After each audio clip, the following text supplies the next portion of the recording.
দিদি কেমন আছো? ভালো আছি, তোমরা ভালো আছো তো? হ্যাঁ, তোমাদের এখানে নাকি 99 এ কম্বো রাখছো? হ্যাঁ। মানে এই 99 এর কম্বো রাখার কারণটা কি? এই কম্বো রাখার কারণ আমরা তো গ্রামের দিকে থাকি। আচ্ছা। যাতে মানুষের সাধ্যের মধ্যে সব রকম খাবারের স্বাদ পায়, আচ্ছা। খেতে পারে, সেই কথাটাই চিন্তা করে আমরা এই কম্বোটা। আচ্ছা, মানে গ্রামে থাকো, মানে সবাই তো সামর্থ্য অনুযায়ী খেতে পারে না ভালো জিনিস নাকি? এই জন্য খুব কম দামে 99 এ 5 থেকে 6 রকম, তাই তো? 5 রকমের আইটেম দিয়ে তোমরা একটা কম্বো রেখেছো, তাই তো? আচ্ছা, কম্বোতে কি কি রেখেছো একটু আমাদের দেখাও দেখি।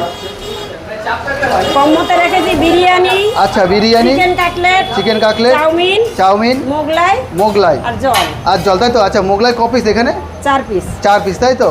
আচ্ছা, আর বিরিয়ানিটা যদি 60 টাকার বিরিয়ানি, যদি মানে শুধু বিরিয়ানি নিতে চায় তাহলে 60 টাকা, তাই তো?